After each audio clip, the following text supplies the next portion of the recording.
नमस्कार। आज हम पहुंचे हैं क्षेत्र के गांव चांग में, जो कि भिवानी का नज़दीकी गांव है। और सरपंच प्रतिनिधि प्रदीप जी हमारे साथ जुड़े हैं। सबसे पहले तो हमसे जुड़ने के लिए हम इनका धन्यवाद करते हैं। धन्यवाद सर। नमस्कार जी, आपका स्वागत है गांव चांग में। जी सर। जैसे 8-10 महीने का समय हुआ है, कम ही समय मान के चलेंगे इसको, तो इस 8-10 महीने में क्या क्या काम करवाए गए गाँव में?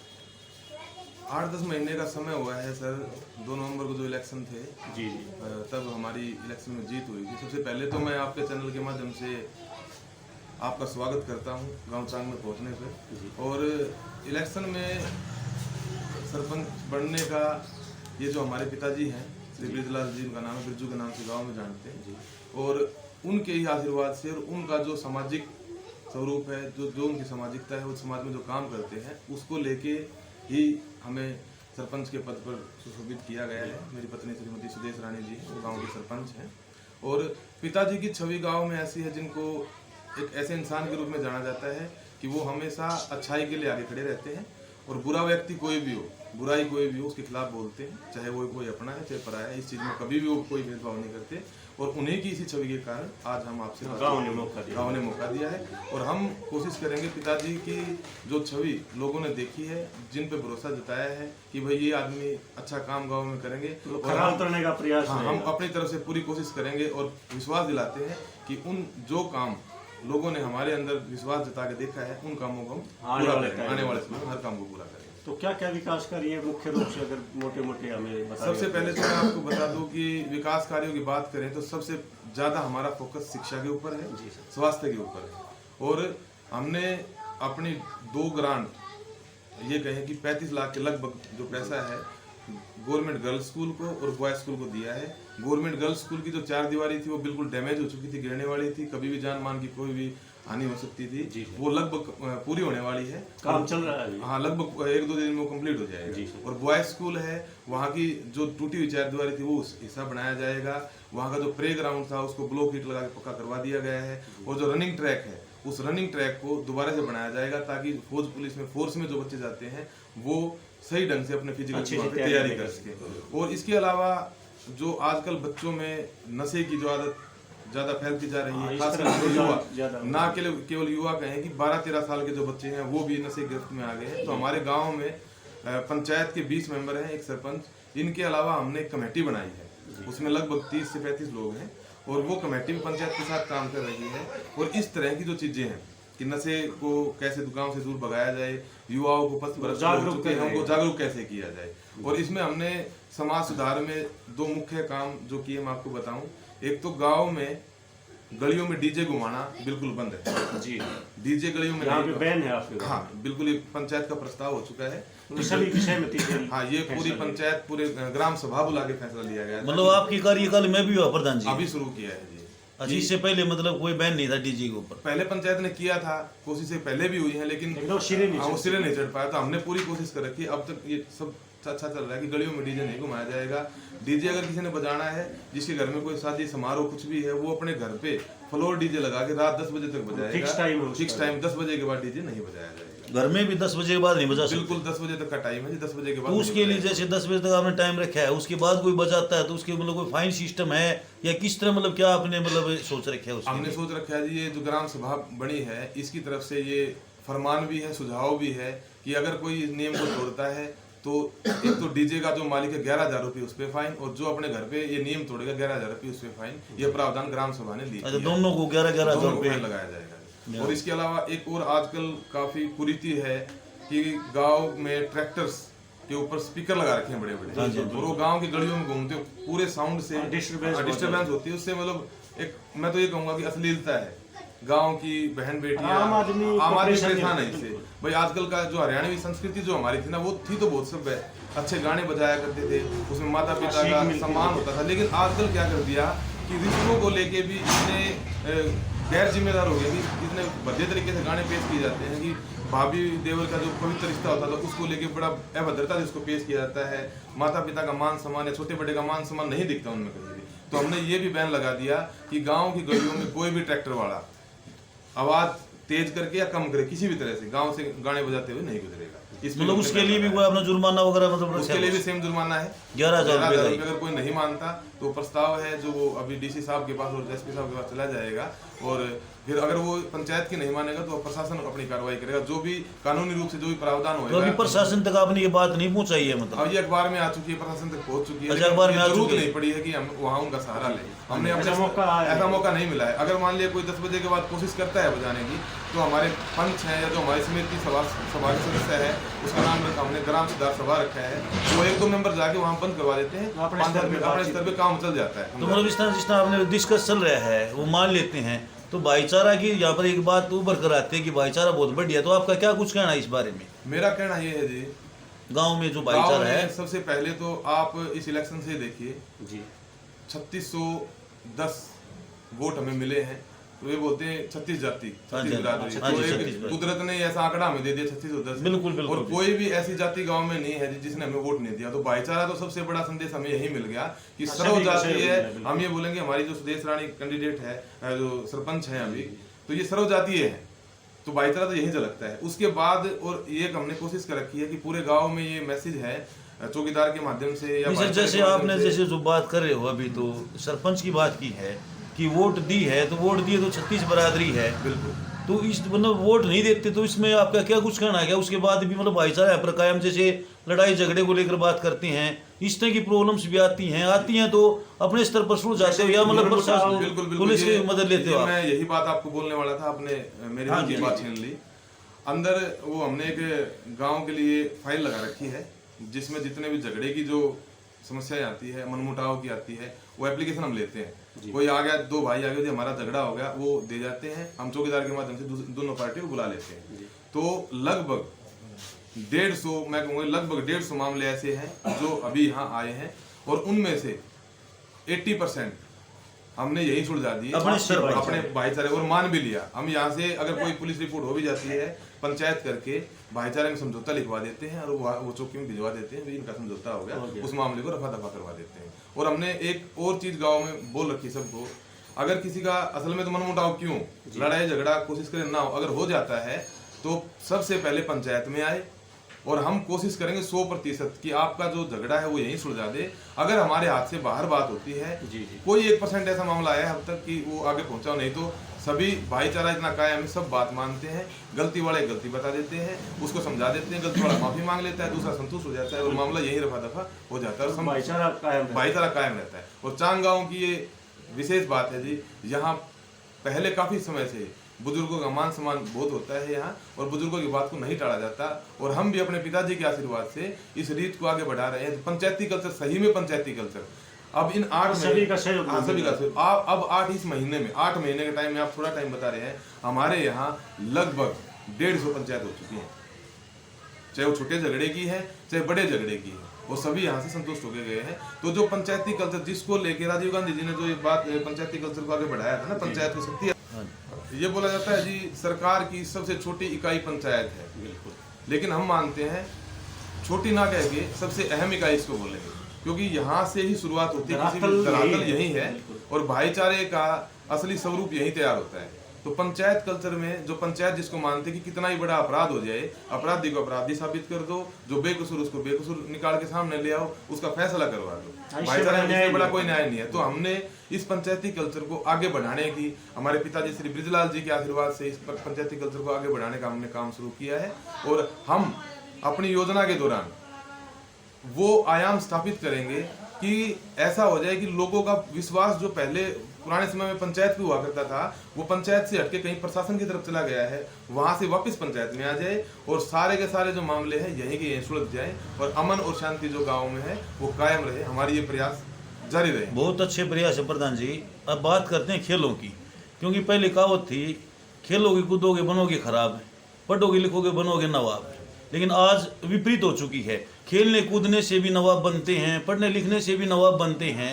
तो आपके गांव में खेलों की स्थिति कैसी है, और उसको सुधारने को लेकर आपके क्या विशेष प्रयास लेने वाले? अभी आपने जो ये पंक्तियां बोली है, खेलोगे कूदोगे होगे खराब, पढ़ोगे लिखोगे बड़े, हाँ, ये पुरानी बातें, ये जो कहावत है। हाँ जी, हाँ जी। लेकिन ऐसा है जी, समय के साथ चीजें बदलती है। बिल्कुल जी। पहले क्या था, अभी आप देख रहे हैं मॉडर्नाइजेशन में हर स्पोर्ट्स में अब हमारे एथलीट नीरज चोपड़ा को देख लो आप, हाँ जी, हाँ जी। भाला फेंका उन्होंने और वर्ल्ड रिकॉर्ड बना के ओलंपिक पदक एकल स्पर्धा में जीत के लेके आए हैं। तो रोल मॉडल है देश अब के क्या हो गया, अभी सरकार ने सुविधा भी ज्यादा दे दी है, जैसे भाई बच्चों को खेल की स्कॉलरशिप देना है, या कोई बच्चा जीत के आता करोड़ों में इनाम मिलता है, प्रोत्साहन मिल रहा है, प्रोत्साहन मिला। तो अब ऐसा हो गया कि नवाब बनने के लिए जरूरी थोड़ी ना है कि वे पढ़ाई से नवाब बने, पढ़ाई सबसे जरूरी है, नवाब बनाती है। लेकिन कई बार ऐसा होता है कि बच्चा फिजिकली ज्यादा स्ट्रॉन्ग होता है, वो खेलों में अच्छा कर सकता है, तो उसके लिए सरकार प्रोत्साहन दे रही है, अच्छे पैसे आवंटित कर रही है, अच्छी राशियां, अच्छी स्कॉलरशिप दे रही है, तो नवाब अब खेलों के माध्यम से बढ़ रहे हैं। तो हमने भी उसमें कदम उठा दिया है। जो खेल का ग्राउंड है हमारा वो काफ़ी ख़राब हो चुका था, ट्रैक जो रनिंग ट्रैक है वो अच्छी नहीं थी दौड़ने के लिए। मैं खुद वहाँ अपने दोस्तों के साथ सुबह 5 बजे रनिंग करने के लिए जाता हूँ, तो उस रनिंग को दोबारा से बढ़ाने के, रनिंग ट्रैक को दोबारा से बढ़ाने के लिए हमने काम शुरू करवा दिया है। उसका काम एक से 2 दिन में शुरू हो जाएगा, टेंडर हो चुका है। और वो सबसे ज़रूरी चीज़ रनिंग है, क्योंकि रनिंग करके ही बच्चे, जितने भी फोर्स है हमारी, फौज, पुलिस, सीआरपीएफ, जितनी भी है, आरपीएफ जो है, सभी रनिंग के माध्यम से फिजिकली पहला पड़ाव यही है। तो हम उसको ठीक करवा रहे हैं और कोशिश है कि जितना भी ग्रांट सरकार देगी, हम अपनी उस ग्रांट में से कुछ एक हिस्सा अलग से रिजर्व रखेंगे, जो ग्राउंड के लिए या खेलों के लिए हम उसको युवा के लिए यूज कर सके। और उसके लिए काफी प्रोत्साहित है युवा भी। हम सुबह जाते हैं, वहाँ भी अच्छे से बातचीत करते हैं। अभी भी आपके आने से पहले हम स्कूल में गए हुए थे, वहाँ निरीक्षण करके आए भी किस तरीके से और नया कुछ किया जाए। तो हमारी सोच यही है कि बच्चों को पढ़ाई पे तो विशेष ध्यान है। बिल्डिंग जो बन रही है, हम बिल्डिंगों को भी दोबारा बनाने की कोशिश करेंगे। सरकार से भी हमने अपील की है, मुख्यमंत्री जी से भी हमने अपील की है कि जो हमारी पुरानी बिल्डिंग है उनको रिप्लेस किया जाए, दोबारा बनाया जाए। और पंचायत फंड से भी हम कोशिश करते हैं कि कुछ ऐसा बना दें कि स्कूल अच्छे ढंग से चल सके। और समय समय पर पंचायत निरीक्षण करती है जी, पंचायत के मेंबर्स जो हैं, सरपंच साहिबा हमारी खुद स्कूलों में जाते हैं, निरीक्षण करते हैं, औचक निरीक्षण भी करते हैं। और इससे हम तो ये कहेंगे कि जो स्कूल स्टाफ है, हमारे स्कूल 3 स्कूल है, प्राइमरी है, 2 सीनियर सेकेंडरी है, इन स्कूलों में स्कूल स्टाफ को भी ये लग गया कि पंचायत शिक्षा के लिए जागरूक है। तो वो हम उनका मान सम्मान नहीं मानेंगे कि वो हमारी पंचायत के आने के बाद, हम ये नहीं कहेंगे पहले अच्छे नहीं थे, लेकिन अब बेहतर तरीके से काफी कोऑपरेट जैसे जो बच्चों की समस्याएं होती हैं उनका भी निपटारा होता हुआ जी। हाँ जी, हम स्कूल में जैसे लड़कियों के स्कूल में गए हैं, तो हमने वहाँ अपने गांव की जो बेटियां उनसे बात की है, उनको ये विश्वास दिलाया है कि कई बार क्या होता है कि लड़कियां जिस रास्ते जाती हैं, भाई कई दुकान, जैसे कई ये हजूम होते, नाई की दुकान होगी वहाँ बैठ के, कोई और दुकान होगी, भाई कोई कपड़े की दुकान, वहाँ बैठ के लड़कियां गुजर रही हैं, स्कूल के जाने के टाइम, आने के टाइम लड़कियों को खपकियाँ कसना, छिड़कानी करना। तो हमने ये गाँव में मुनादी करवा दी और लड़कियों के पास जाके बातचीत कर ली, बेटा आपको अगर रास्ते में कोई भी तंग करता है, आप चुपचाप, हमारी जो सरपंच साहिब उनका नंबर उनको दे रखा है, भाई फोन के माध्यम से बताएं, आप घर आके बताएं, किसी पंचायत मेंबर को बताएं, सूचित करें। तो हमने उनकी सुरक्षा को सुनिश्चित कर दिया है। और ये चीजें अब कहीं रास्ते में बच्चों के साथ नहीं होती, तो उनको विश्वास में लेके कि भी आप पढ़िए, उसके लिए ग्राम पंचायत आप के लिए कोई भी मदद करने के लिए तैयार है। तो शिक्षा के साथ कोई समझौता नहीं। दूसरा बात स्वास्थ्य की है, हमारे गाँव में PHC है, तो उस PHC पे भी हम रात को भी, दिन में भी, और डॉक्टर साहब हैं वहाँ, साहब, उनसे भी मुलाकात की है। तो हमने वहाँ भी अच्छा उनके साथ एक कोऑपरेशन स्थापित किया हुआ है कि कोई भी समस्या ना आए। और थोड़ा सा PHC में कुछ समस्याएं चल रही हैं अभी, डिलीवरी को लेके, स्टाफ को लेके, वहाँ थोड़ी सी प्रॉब्लम चल रही है और हम कोशिश करेंगे उसको। 24 घंटे उपलब्ध है। हाँ, 24 घंटे उपलब्ध है। कई बार उनका क्या होता है, जो टाइम पीरियड होता है ना, ऐसा हो जाता है कि कई एक रात को भाई कोई वहाँ कोई डॉक्टर वहाँ नहीं होता, कोई डिलीवरी के लिए कोई लेडी चली जाए, उसको प्रॉब्लम होती है। एक आध बार ऐसा हुआ है। और तो हम डॉक्टर साहब से बातचीत करके इन चीजों को सॉर्ट आउट करने वाले, आने वाले टाइम में सॉर्ट आउट, क्योंकि चांग जो डिलीवरी हट है, चांग का आसपास के जितने गांव यहाँ सबसे प्रसिद्ध है, यहाँ से सबसे सुरक्षित और सबसे अच्छी डिलीवरी यहाँ होती है। और सह, मिथाथल, गुजरानी, ये रिवाड़ी, यहाँ सबसे पेशेंट हमारे यहाँ आते हैं डिलीवरी। सर बात करते हैं, यहाँ से सरपंच महिला है, तो महिलाओं को लेकर आपके क्या विशेष प्रयास रहने वाले हैं? कोई स्वरोजगार के लिए महिलाओं को लेकर विशेष प्रयास है कि जो जैसे सिलाई सेंटर है, या महिलाओं के लिए कोई रोजगार प्रशिक्षण, ब्यूटिशियन का कोर्स है, तो हमारे मित्र हैं इसी विभाग से हैं, हम उनसे संपर्क रखते हैं, उनसे बातचीत हम करते हैं। तो उनसे भी हम समय समय पर सलाह लेते रहते हैं। तो वो बताते हैं कि इस तरह से भाई सिलाई सेंटर खोलना है, ब्यूटिशियन का कोर्स खोलना है, या भाई कोई डांस के लिए, जो नृत्य कलाओं के लिए होते हैं, उनके लिए टीचर अपॉइंट करना है। तो आने वाले समय में हम कुछ ऐसा 1-2 जगह हम निश्चित किए हुए हैं कि ऐसे भवन, हम जैसे पंचायत, बड़ा पंचायत घर हमारा खाली है, तो वहाँ इस तरह की कोशिश चलाई जाए और महिलाओं को आत्मनिर्भर बनवाया जाए। ये हमारी कोशिश है आने वाले समय। और इस पे हमने काम शुरू कर दिया, बिल्कुल महिला सुरक्षा के लिए। और रात को गांव में 20 वार्ड है, 20 के 20 वार्ड में पहरे लगते हैं, हर वार्ड से 2 आदमी पहरा देते हैं, तो उससे गाँव की भी और हम कहेंगे विशेष तौर पर महिलाओं की सुरक्षा को हमने सुनिश्चित कर दिया है। इनके साथ कोई भी समझौता नहीं किया जाएगा। बहुत बढ़िया, बहुत महिलाओं अच्छे की सुरक्षा प्रयास के हैं। साथ कोई समझौता नहीं किया जाएगा। तो जो भी आपने बताई बिल्कुल अच्छे आपके प्रयास थे। अब मैं गांव की बेसिक समस्याओं की ओर आता हूँ, जैसे पीने के पानी की व्यवस्था। हाँ जी, किस प्रकार की व्यवस्था है यहाँ? पीने के पानी यहाँ कुछ तो 1-2 जगह, 3-4 जगह बोलूँगा कि हैंड जो अंडरग्राउंड वाटर है उसको यूज पंप से यूज करते हैं, हैंडपम्प जिसको हम बोलते हैं, उसे यूज करते हैं। और उसके अलावा वाटर सप्लाई का पानी आता है गाँव में, वो ठीक है, अच्छा है, पीने लायक है। वहाँ वाटर सप्लाई का जो हमारा स्टेशन है वहाँ पे अगर नहर में साफ पानी हो, जैसे ऑक्सीजन होता है, ऑक्सीजन होता है जब रेन का, तब तो वो उस वाटर को फिल्टर करके भेजते हैं। अदरवाइज जब रेनी सीजन होता है तो वहाँ ट्यूबवेल लगे हुए हैं मीठे पानी के, उससे पानी को स्टोर किया जाता है, फिल्टर किया जाता है, फिर घरों में भेजा जाता है। समुचित रूप से व्यवस्था मिल रही है? व्यवस्था मिल रही है और हम इसके लिए प्रयास कर रहे हैं कि हर घर में अभी भाई फिल्टर्ड वाटर या ये पाइपलाइन जो हमारी काफी 40 साल से पुरानी हो चुकी है, लीकेज है, जिसको विभाग ने काफी अभी पिछले लगभग 15 दिन से काम चल रहा है, लीकेज को ठीक भी किया जा रहा है। और मुख्यमंत्री जी गांव में आए थे, इसको महाग्राम पंचायत घोषित कर दिया है। सीवरेज सिस्टम के लिए घोषणा हो चुकी है, हमारा प्रस्ताव भी हो चुका है, डिमार्केशन भी हो चुकी है, जमीन भी हमने दे दी है। तो यहाँ सीवर सिस्टम भी लगेगा और 40 से 50 साल जो पुरानी वाटर सप्लाई की लाइन है वो भी रिप्लेस हो जाएंगी। उससे पहले क्या पता ये प्रोजेक्ट 1 साल में पूरा हो, 2 साल में पूरा हो। हम जहाँ जहाँ वाटर सप्लाई की लाइन नहीं है, तो एक्शन साहब से मेरी आज ही बात हुई है इस बारे में, तो जहाँ 100 फीट का, 150 फीट का, 200 फीट का टुकड़ा सप्लाई का चाहिएगा, वो हम वहाँ से पाइपलाइन लेके आएंगे और लगवाएंगे। तो जहाँ हम और एक और बड़ी बात है जी, अभी लोग इतने जागरूक नहीं हो पाए हैं, उनको ये नहीं पता कि इस पानी की क्या कीमत है, ये फिल्टर्ड वाटर कितना महंगा है, कितना कीमती है। वो क्या करते हैं जी, जितना पानी भर लिया उसके बाद क्या कहते हैं, टूटी नहीं लगाई, वाल नहीं लगाई, गलियों में चलता रहता है। उसके लिए मुहिम चला रखी है। हमारे 20 के 20 मेंबर पंच जो है वो अपने अपने वार्ड की निगरानी करते हैं। जहाँ ऐसी कोई वेस्टेज होती है वहाँ खुद जाके वो उनको बोलते हैं उसको बंद कर दिया जाए। और हम खुद गाँव में अपने साथियों के साथ घूमते हैं, जहाँ भी ऐसी समस्या दिखती है उस घर में जाके बोला जाता है। और अब हम 8 जनवरी को हमने एक रैली भी निकाली थी। वाटर सप्लाई की जो लाइन है वाल उन पर लगी हुई है, लेकिन क्या है कि 20-25 साल पुरानी किसी ने प्लास्टिक की पाइप दबा दी अपने कनेक्शन के लिए, और वो पाइप क्या अभी प्लास्टिक है, डैमेज होती है, वो टूट गई और जगह जगह से लीकेज होगी। तो अब हम कोशिश कर रहे हैं कि जो लंबी पाइपलाइन दबा के ले जा रखी है, जहाँ पे लाइन नहीं, उन गलियों में वाटर सप्लाई की 4 इंच की लाइन दबवा दे और अपने अपने घर के पास अपने लोग कनेक्शन कर ले।